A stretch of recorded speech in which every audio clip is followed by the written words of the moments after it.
September 28th, the year 1213. The Pilis forest in the heart of Hungary stands quiet beneath an amber canopy. Autumn leaves, deep ochre, rust, and gold blanket the forest floor like a royal shroud.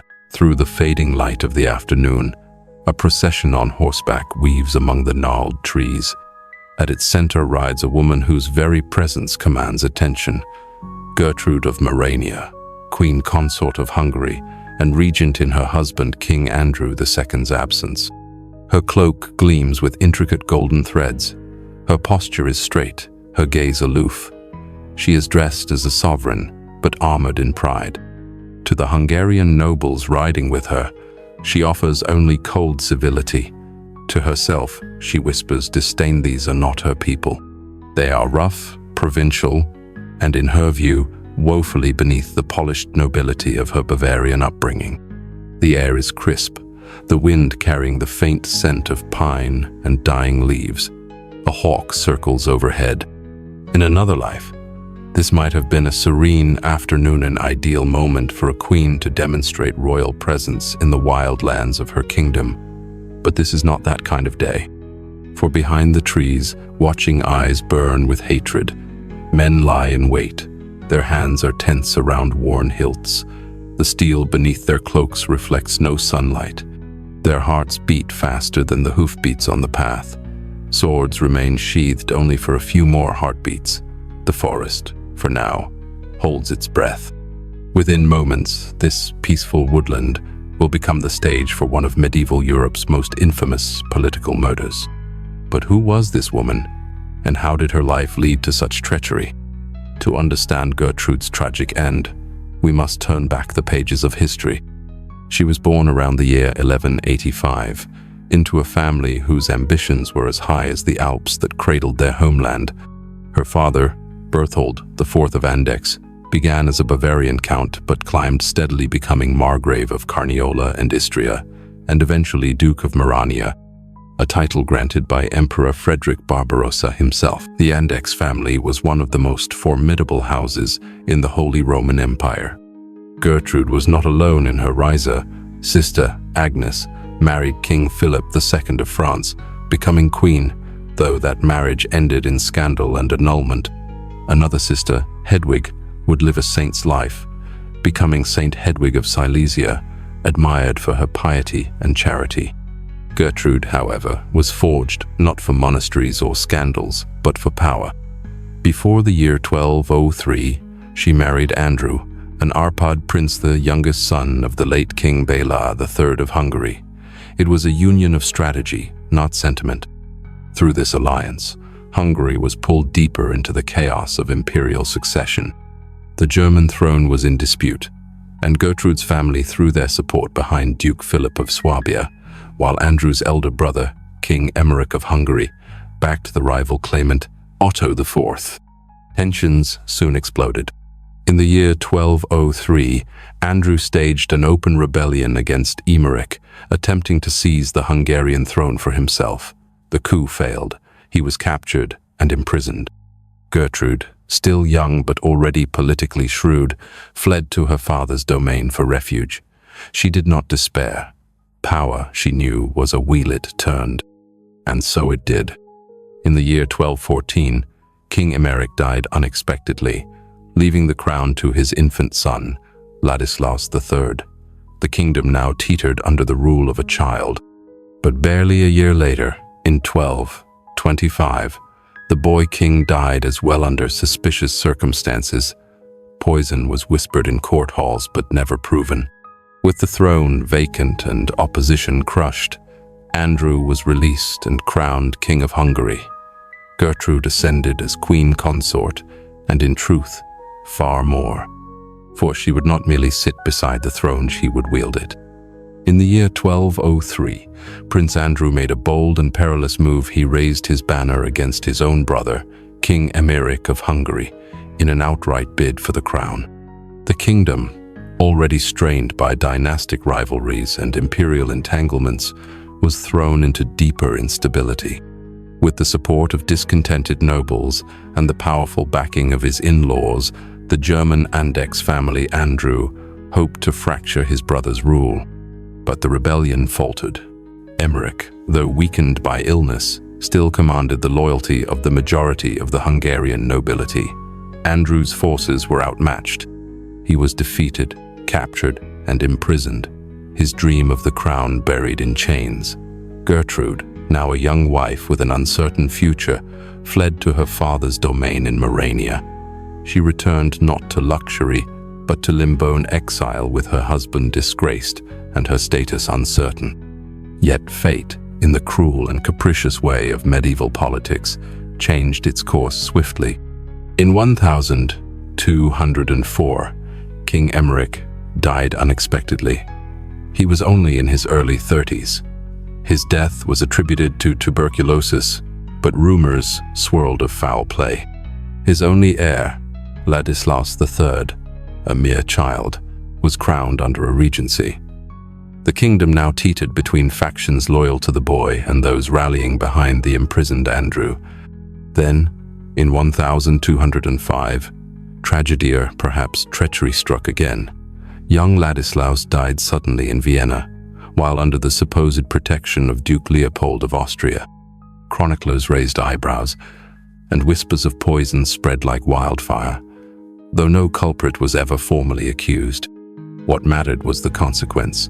With Ladislaus gone and no strong rival left, Andrew emerged from captivity and claimed the throne unopposed. Gertrude, too, returned not as a noblewoman in retreat, but as Queen of Hungary. But Gertrude had no intention of remaining in the background. From the moment Andrew ascended the throne, she took an active role in ruling the kingdom. Andrew was frequently absent, campaigning in Galiciathan, a volatile region of strategic interest lying between modern Ukraine and southern Poland. While he pursued war and expansion, Gertrude managed the kingdom with an iron grip, often from the royal seat in Esztergom or Buda. According to contemporary chronicler Dietrich of Apolda, governed like a man, a phrase that, in its medieval context, was not meant as praise, but as condemnation. Women were expected to be symbols of piety, diplomacy, and domesticity, not decision-makers. But Gertrude wielded power with unapologetic confidence, and she wielded it for her own people. Her most controversial decisions came in the form of appointments and land grants. In 1206, she elevated her younger brother Berthold, a man barely in his 20th to the role of Archbishop of Kalocsa, the second highest ecclesiastical seat in Hungary. Then, in 1212, Berthold was also made voivode of Transylvania, a position of immense secular authority. Holding both a religious office and a military governorship was unprecedented and deeply offensive to the established Hungarian elite. Nor did the favoritism stop with Berthold. Gertrude's German relatives and courtiers were showered with estates, castles, and titles, often stripped from native nobles. Hungarian magnates, who saw themselves as guardians of their kingdom's sovereignty, viewed this as a humiliation. Some chroniclers claimed she had handed out a third of Hungary to foreigners. While this was likely an exaggeration, the sentiment behind it was real. In court circles and countryside taverns alike, Gertrude was no longer merely a queen, she became a symbol of foreign domination. Her wealth, her confident rule, and her disdain for Hungarian traditions made her a figure of resentment and rage. By 1213, the resentment had curdled into conspiracy. A faction of powerful nobles, led by Peter, son of Ture, decided the queen must die. They did not seek a formal deposition, nor a quiet exile. They wanted spectacle, revenge, blood. Their opportunity arrived when Andrew departed once again for Galicia, leaving Gertrude as regent. She had no idea that the men riding alongside her in court and council were plotting her end. On the 28th of September, 1213, Queen Gertrude rode into the Pilis forest on what appeared to be a routine royal hunt. With her brother Berthold and Duke Leopold, the Sixth of Austria, an important ally. The forest, thick with gold-leaf trees and whispering branches, seemed serene, but the calm was a lie. From behind the underbrush, Armed conspirators emerged. Steel flashed. The Queen's escort, caught off guard, was overwhelmed. Berthold and Leopold, after a brief struggle, escaped wounded and terrified. Gertrude did not escape. She was dragged from her horse. According to some accounts, she fought back. Others say she remained silent, dignified even as blades cut through her garments. She was butchered on the forest floor, her body hacked apart in a frenzy of rage.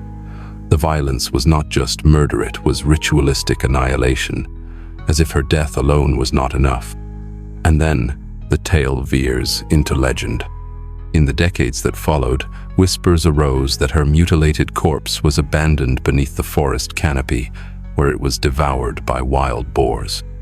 To medieval minds, this was more than gruesome, it was spiritual obliteration. A body destroyed in such a manner could not be resurrected.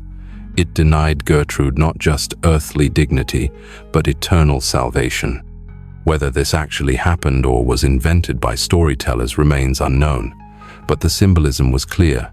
She was to be erased body, soul, and legacy. So, yeast eaten by pigs. And you thought your ex's family didn't like you? Still here for royal betrayal and pork-flavored revenge? Hit subscriber, say a prayer next time you see a wild boar. Back to the aftermath. Gertrude's official burial took place at the Cistercian Abbey of Pilis, near the site of her assassination. If her body was defiled beforehand, no record from the time confirms it likely, because such knowledge would have enraged the king beyond reason.